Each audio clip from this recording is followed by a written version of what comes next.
ಎಲ್ಲರೂ ನಮಸ್ಕಾರ. ಇವತ್ತು ಮಾಲೂರು ಕ್ರಷರ್ ಅಸೋಸಿಯೇಷನ್ ವತಿಯಿಂದ ಇವತ್ತು ನಾವೆಲ್ಲ ಎಲ್ಲ ಕ್ರಷರ್ ಮಾಲೀಕರು ಕೂಡ ಇವತ್ತು ಒಂದು ಸಭೆಯನ್ನು ಕರೆದಿದ್ದೇವೆ.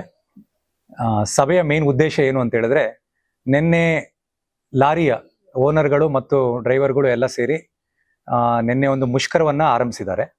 ಆ ಮುಷ್ಕರದ ಬಗ್ಗೆ ಕೆಲವು ಮಾಹಿತಿಗಳನ್ನು ನಾವು ಇವತ್ತು ನಿಮಗೆ ಕೊಡಬೇಕು ಅಂತೇಳಿ ಇವತ್ತು ನಾವೆಲ್ಲ ಇಲ್ಲಿ ಎಲ್ಲ ಮಾಲೂರು ತಾಲೂಕಿನ ಕ್ರಷರ್ ಅಸೋಸಿಯೇಷನ್ನ ಎಲ್ಲ ಕ್ರಷರ್ ಓನರ್ಸು ಮತ್ತೆ ಪದಾಧಿಕಾರಿಗಳು ಎಲ್ಲ ಇವತ್ತು ಇಲ್ಲಿ ಈ ಸಭೆಗೆ ಸೇರಿದ್ದೇವೆ. ಮೊದಲನೇದಾಗಿ ನಿನ್ನೆ ಕೆಲವು ಲಾರಿ ಮಾಲೀಕರು ಕೆಲವು ಆಪಾದನೆಗಳನ್ನ ನಮ್ಮೆಲ್ಲರ ಮೇಲೆ ಹೊರಿಸಿದ್ದಾರೆ. ಆ ವಿಚಾರವಾಗಿ ಕೂಲಂಕುಷವಾಗಿ ಇವತ್ತು ಅದರ ವಿಚಾರವಾಗಿ ನಾವೆಲ್ಲ ಮಾತಾಡಬೇಕು ಅಂತ ಈ ಸಭೆಯನ್ನು ಕರೆದಿರೋ ಉದ್ದೇಶ. ಅದರಲ್ಲಿ ಮೊದಲನೇದಾಗಿ ಕೆಲವು ಲಾರಿ ಓನರ್ಸು ತುಂಬಾ ಕ್ರಷರ್ಗಳ ಅಸೋಸಿಯೇಷನ್ ಇಂದ ಮತ್ತೆ ಕ್ರಷರ್ ಓನರ್ಗಳು ತುಂಬಾ ಟಾರ್ಚರ್ ಕೊಡ್ತಿದ್ದಾರೆ ಮೆಟೀರಿಯಲ್ ವಿಚಾರದಲ್ಲಿ ಅಂತೆಲ್ಲ ಕೆಲವು ವಿಚಾರಗಳನ್ನ ಚರ್ಚೆ ಮಾಡಿದ್ದಾರೆ. ಮತ್ತು ರಾಯಲ್ಟಿ ವಿಚಾರವಾಗಿ ರಾಯಲ್ಟಿ ಪಾಸಿಂಗ್ ಟನ್ ರಾಯಲ್ಟಿ ಕೊಡ್ತಿಲ್ಲ ಮತ್ತೆ GST ಬಿಲ್ ಕೊಡ್ತಿಲ್ಲ ಅನ್ನೋ ವಿಚಾರವಾಗಿ ಚರ್ಚೆ ಮಾಡಿದ್ದಾರೆ. ಅದ್ರ ಜೊತೆಗೆ ಇನ್ನು ಕೆಲವು ವಿಚಾರಗಳನ್ನೆಲ್ಲ ಚರ್ಚೆ ಮಾಡಿದ್ರೆ ಅದಕ್ಕೆ ಅಧ್ಯಕ್ಷರು ಕೆಲವು ವಿಚಾರಗಳನ್ನು ಮಾತಾಡ್ತಾರೆ.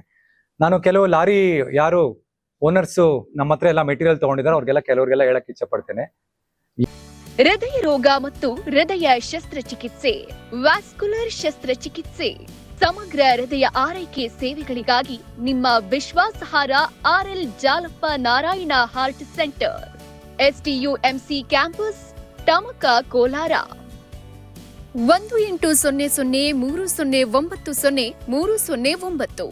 ಯಾವುದೇ ಕ್ರಷರ್ ಓನರ್ ಯಾವುದೇ ಕ್ರಷರ್ ಮಾಲೀಕರು ಕೂಡ ಯಾರಿಗೂ ಕೂಡ ಯಾವತ್ತೂ ಹರಾಸ್ಮೆಂಟ್ ಕೊಟ್ಟಿಲ್ಲ. ಇವತ್ತು ನನ್ನ ಕ್ರಷರ್ ಅಲ್ಲಿ ಬಹಳಷ್ಟು ಜನ ಲಾರಿ ಓನರ್ಗಳು ಬಹಳಷ್ಟು ಮೆಟೀರಿಯಲ್ ನಮ್ಮ ಹತ್ರ ತಗೊಂಡಿದ್ದಾರೆ. ಮೆಟೀರಿಯಲ್ ತಗೊಂಡು ಲಾರಿ ಕ್ರಷರ್ ಓನರ್ಗಳು ಉದ್ಧಾರ ಆಗಿದಾರೋ ಇಲ್ಲ, ಲಾರಿ ಮಾಲೀಕರು ಬಹಳಷ್ಟು ಜನ ಉದ್ಧಾರ ಆಗಿದ್ದಾರೆ, ಅವರೆಲ್ಲ ಚೆನ್ನಾಗಿದ್ದಾರೆ.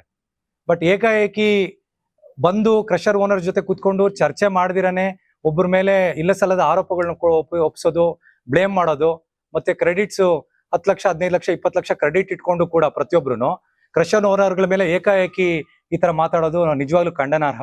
ಈ ವಿಚಾರದಲ್ಲಿ ನಮ್ಗೆ ಎಲ್ಲ ಕ್ರಷರ್ ಅಸೋಸಿಯೇಷನ್ ಮಾಲೀಕರಿಗೂ ಕೂಡ ತುಂಬಾ ಬೇಜಾರಾಗಿದೆ. ಏನೇ ಇದ್ರೂ ಕೂಲಂಕುಷವಾಗಿ ಬಂದು ನಮ್ಮ ಹತ್ರ ಕುತ್ಕೊಂಡು ಚರ್ಚೆ ಮಾಡಿದಾದ್ಮೇಲೆ ಒಂದು ವಿಚಾರವನ್ನ ನೀವು ಹೋಗಿ ಪ್ರೆಸ್ ಮುದ್ದೆ ಇಟ್ಟಿದ್ರೆ ಅದಕ್ಕೊಂದು ಒಂದು ವಿಚಾರ ಕರೆಕ್ಟ್ ಆಗಿರ್ತಿತ್ತು ಅಂತ ನಾನು ಹೇಳ್ತೀನಿ.